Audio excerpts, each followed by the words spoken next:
students.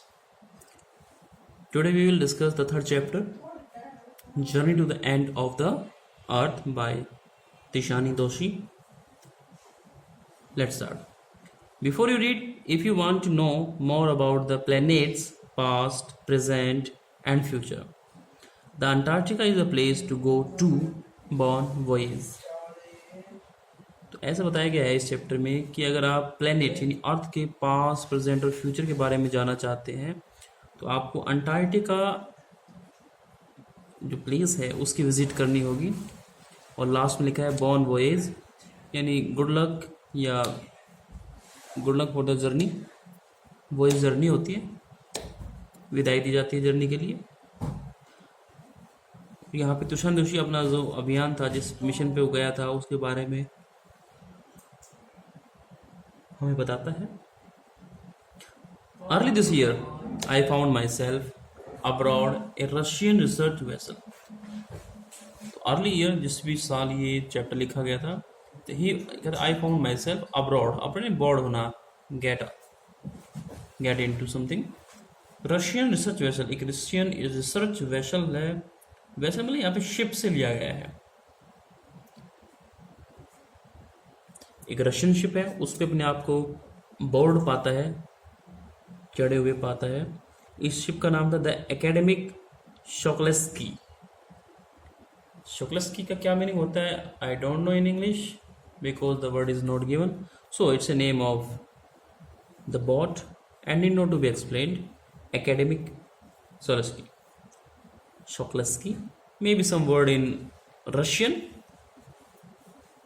heading toward the coldest, driest, windiest continent in the world। और वो लोग heading कर रहे थे, मूव कर रहे थे towards the coldest, driest, windiest continent in the world. तो सबसे जो कोल्डेस्ट कंटिनेंट है, एक महाद्वीप है, जो ड्राइएस्ट भी है, सूखा भी है, और विंडिएस्ट भी है। तो विंड स्टॉर्म्स यहाँ पे मिलेंगे। इस तरह का आइलैंड है अंटार्कटिका, वहाँ पे ये लोग जा रहे हैं। Antarctica, my journey began 13.09 degree north of the equator in Madras. तो यहाँ इनकी जर्नी स्टार्ट होती है मद्रास से, जो कि अगर आप मैप देखें और इक्वेटर की बात करते हैं,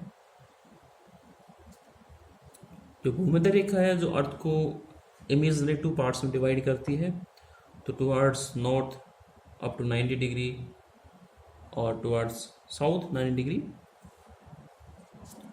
तो उस तरह से जो जीरो है जहाँ ये इक्वेटर क्रॉस करती है, तो उसके नॉर्थवर्ड्स, नॉर्थ की तरफ 13.09 डिग्री से, जो कि मद्रास में शुरू होता है, भारत है वो इक्वेटर के ऊपर स्टार्ट होता है, अप्रॉक्सीमेट 8 डिग्री से हम मानते हैं, और अप टू 37 डिग्री तक उनका एक्सटेंशन है।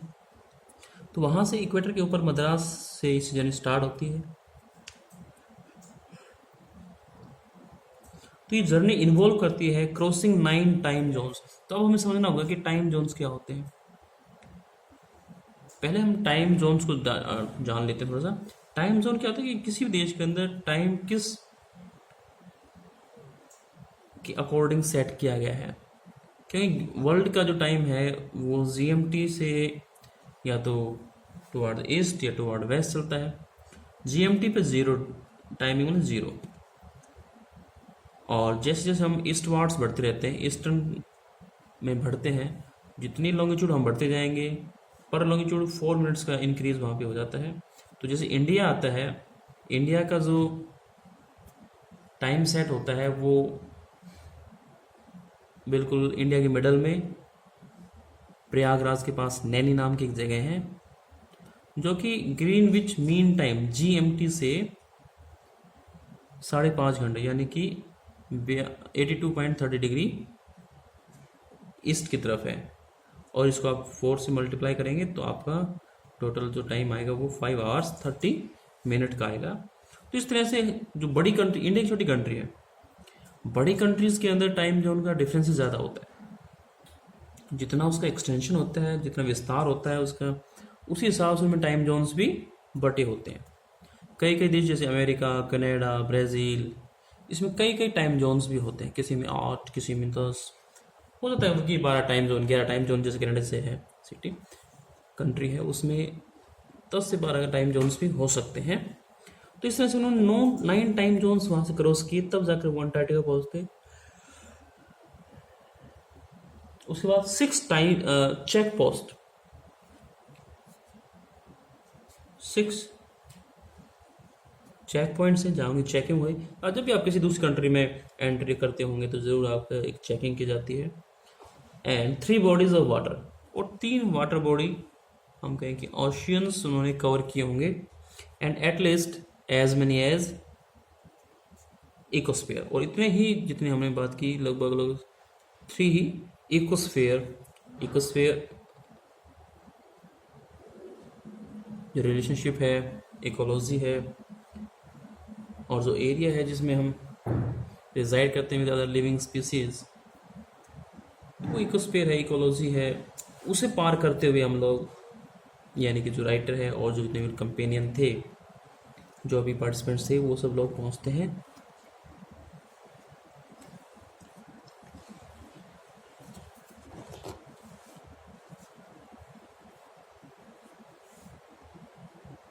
Yes, para number 2, by the time I actually set foot on the Antarctic continent, और जिस समय तक वो अंटार्कटिक कॉन्टिनेंट पे, महाद्वीप पे सेट फुट करते हैं, कदम रखते हैं अंटार्कटिका कॉन्टिनेंट पे, I had been travelling over 100 hours in combination of A car. तो यहाँ पे अप्रोक्सीमेट 100 आवर्स का यहाँ कम्बिनेशन है ट्रेवलिंग का, यानी 100 आवर्स उन्होंने कम्बिनेशन मतलब, चलो इसमें लिखा हुआ है वैसे तो, कार स्टार्ट में उन्होंने कार से जर्नी स्टार्ट की, then aeroplane and a ship, Russia तक वो एरोप्लेन से पहुंचे, फिर शिप यूज़ की उन्होंने। So my first emotion on facing Antarctica's expensive wide landscape and uninterrupted blue horizon was relief. तो जैसे ही वो अंटार्कटिका पहुंचे और उसका एक्सपेंशन देखा, विस्तार देखा, जो फैलाव था, कि चारों तरफ वाइट लैंडस्केप दिखाई दे रहा है, जो कि अनइंटरप्टेड है, नॉट लाइक द अर्थ कि थोड़ी दूरी पे आपको बिल्डिंग्स मिल जाएंगी, ऑफिस मिल जाएंगे, रोड्स मिल जाएंगे, ऐसा नहीं था। वो अनइंटरप्टेड है, जहाँ तक आप नजर जाती है आपको बिल्कुल क्लियर लैंडस्केप ही दिखाई देते हैं। तो अनइंटरप्टेड ब्लू हराइजन तक आप देखते थे, क्षैतिज तक आप देखें तो आपको बिल्कुल क्लियर दिखाई देगा। And that was a feeling of relief, तो बड़ी राहत की उन्होंने सांस ली, महसूस किया।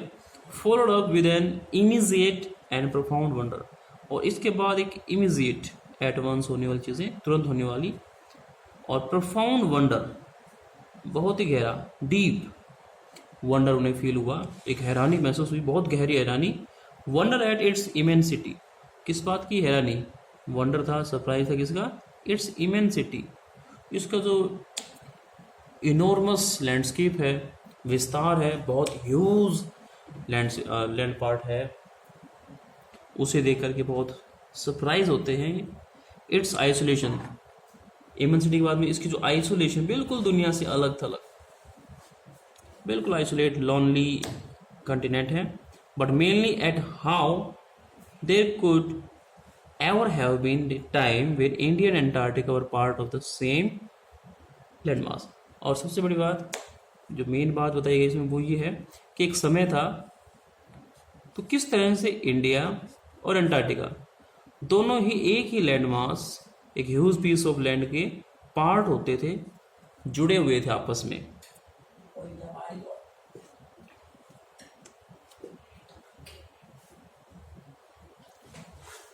अब पार्ट ऑफ हिस्ट्री की हम बात करते हैं।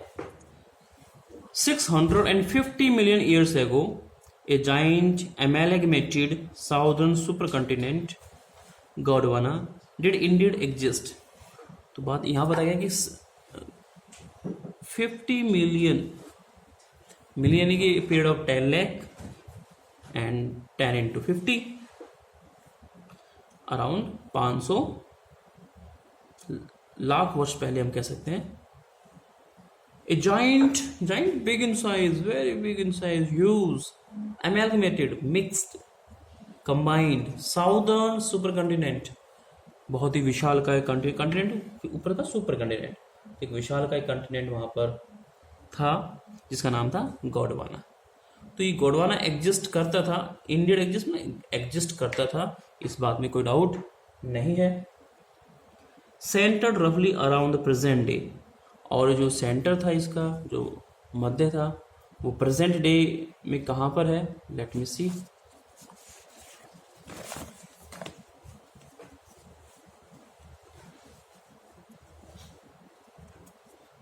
अंटार्कटिका। तो आज जो इसका सेंटर है वो प्रेजेंट डे में हम बात करते हैं वो अंटार्कटिका में है। Yes, things are quite different then. तो वहाँ पे जो थिंग्स थी, जो बातें थी, वो बिल्कुल डिफरेंट थी, बिल्कुल अलग थी। Now the conditions are quite different. तो वो कंडीशन तब की जब human hadn't arrived on the global scene. Global scene में यानी around the world man was not living, human being का वहाँ पे अराइवल भी नहीं हुआ था, मानव जाति का वहाँ पे समावेश नहीं हुआ था। And the climate was much warmer, और जो क्लाइमेट थी, जो वेदर कंडीशन थी, वो बहुत वार्मर थी, गर्म कंडीशन थी। Hosting a huge variety of flora. तो यहाँ पे होस्टिंग आ गया है, यानी यहाँ पे बहुत सी वेराइटी के फ्लोरा एंड फ्यूना, फ्लोरा और फ्यूना यूज किया गया।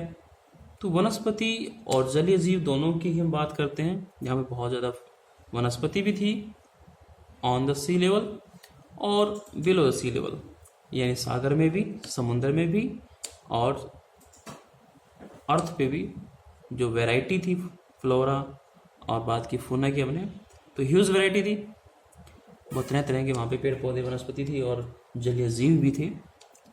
For 500 million years Gondwana thrived, और 500 वर्षों तक गोंडवाना थ्राइव करता है। सुपर कंटिनेंट हमने कहा गोंडवाना को थ्राइव होता है, प्रोस्पर होना, उन्नति करना, एवोल्यूशन होना, उसका विकास होना, डेवलप होना। But around the time when the dinosaurs were wipe out and the age of the mammals got under way. लेकिन जिस समय डायनासोर्स, हम अक्सर नाम सुने डायनासोर्स, हम we have never seen, we just imagine how they looked. तो जब डायनासोर वाइप आउट हुए, वैनिश हुए, खत्म हुए होंगे, डायनासोर्स का अंत हुआ होगा, यानी ह्यूमन से पहले डायनासोर्स होते थे, वो काफ़ी टफ कंडीशन में सर्वाइव कर सकते थे, ऐसा हमें पता चलता है। And the age of mammal got under way, और उसके बाद में जो मेमल है, जो स्तनधारी है, those who food there young ones, जो अपने यंग वंस को फीडिंग करवाते हैं, दूध पिलाते हैं, तो स्तनधारी कहलाते हैं। तो वो अंडर प्रोसेस थे, उनका एवोल्यूशन हो रहा था, विकास हो रहा था उनका, और उनका एग्जिस्टेंस बन रहा था। Mammals got underway. The landmass was forced to separate into countries. तो जो लैंड मास था, जो ह्यूज पीस ऑफ लैंड था, was forced to separate. तो प्रेशर की वजह से, बहुत सारे जो फोर्सेस हैं उसकी वजह से, इस कंटिनेंट ये जो गोंडवाना था वो सेपरेट हो गया, पार्ट्स में डिवाइड हो गया, और इनटू कंट्रीज, कई देशों में ये विभक्त हुआ, डिवाइड हुआ, बट गया।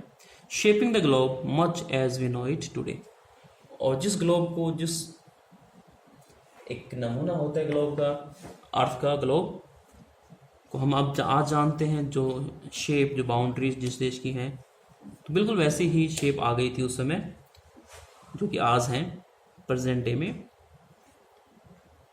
To visit Antarctica now is to be a part of that history, और अगर आप अंटार्कटिका विजिट करते हैं तो आप हिस्ट्री को विटनेस करते हैं, आप उस इतिहास के गवाह बनते हैं, उसका एक हिस्सा बन जाते हैं। To get a grasp of where we have come from and where we could possibly be heading, तो हमें ये ग्रास्प मिलेगा, एक आइडिया मिलेगा, ये थोड़ी सी नॉलेज मिलेगी कि where we have come from, कि हम कहाँ पर आ गए, यानी हम प्रोग्रेस करते हुए कहाँ तक पहुँच गए हैं, और हमारी कंडीशन अच्छी बुरी जो भी है क्या हो गई है। And where we could possibly be heading, और हम किस दिशा में, किस डायरेक्शन में हम पॉसिबली हेडिंग कर रहे हैं, आगे बढ़ रहे हैं, फॉलो कर रहे हैं।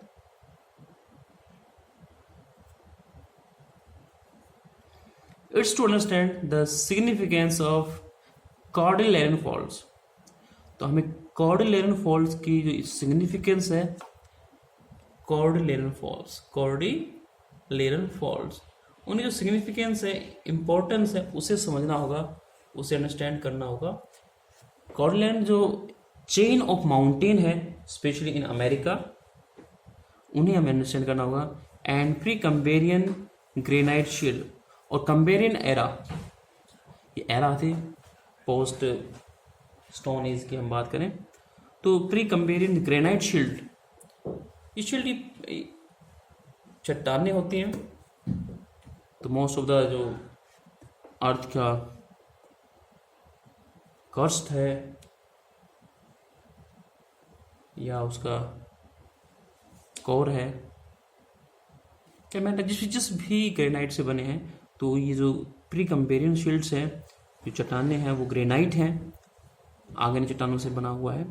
ओजोन एंड कार्बन, तो हम इन सब चीज़ों के बारे में अंडरस्टैंड करेंगे कि ओजोन क्या है और कार्बन क्या है। एवोल्यूशन एंड एक्सटिंक्शन, इनका एवोल्यूशन कैसे हुआ, विकास कैसे हुआ, कैसे ये इवॉल्व हुई और कैसे एक्सटिंक्शन हुआ, इनका अंत हो रहा है, वैनिश हो रही हैं, गायब होती जा रही हैं।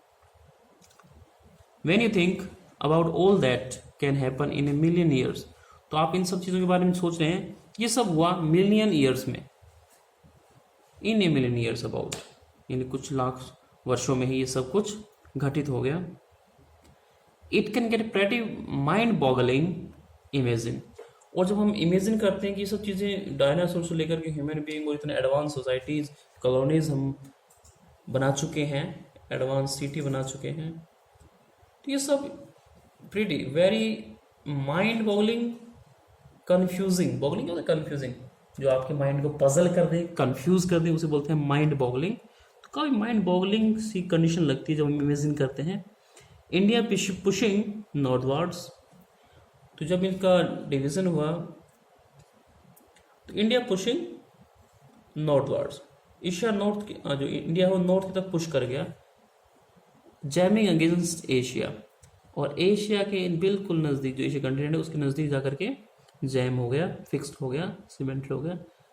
टू बकल इट्स क्रस्ट, और इसकी जो क्रस्ट थी वो बकल हो गई, बकल तो थोड़ा सा रेज्ड, ऊपर उठ जाना, जो ऊपरी भाग है, जो ऊपरी सतह होती है उसकी सरफेस होती है, वो थोड़ा सा बक्कल हो गई, उभर गई। एंड फ्रॉम द हिमालयाज, तो जहाँ से क्रस्ट इसकी उठी, बक्कल मतलब रेज पार्ट, तो उसी समय हिमालय बना। हिमालय भी नहीं कि स्टार्टिंग से बना होता, हिमालय भी बना है। टेथिस, पहले कहते हैं कि टेथिस सागर यहाँ पे होता था, there used to be Tethys सागर over there, where Himalaya is there. South America drifting off to join North America, और जो साउथ अमेरिका है वो ड्रिफ्ट करके नॉर्थ अमेरिका की तरफ चला गया, उसे ज्वाइन करता है। तो नॉर्थ अमेरिका और साउथ अमेरिका दोनों साथ साथ अब हैं।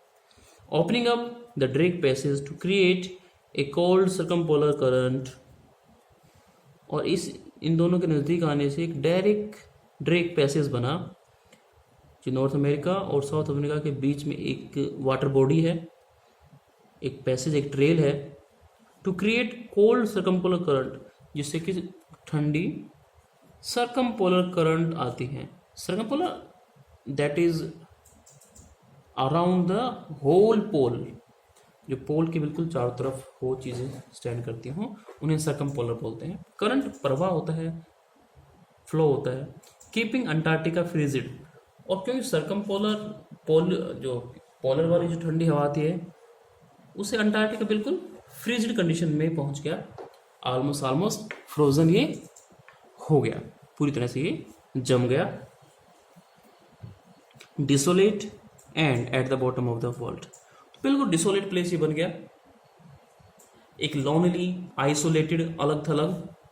And at the bottom of the world, और ये वर्ल्ड की बॉटम में बिल्कुल साउथवर्ड, दक्षिण दिशा में बिल्कुल नीचे अंटार्कटिका है। This is quite difficult chapter, so we will take some time to make you understand. That's all for today. We will discuss the remaining chapter in our next videos.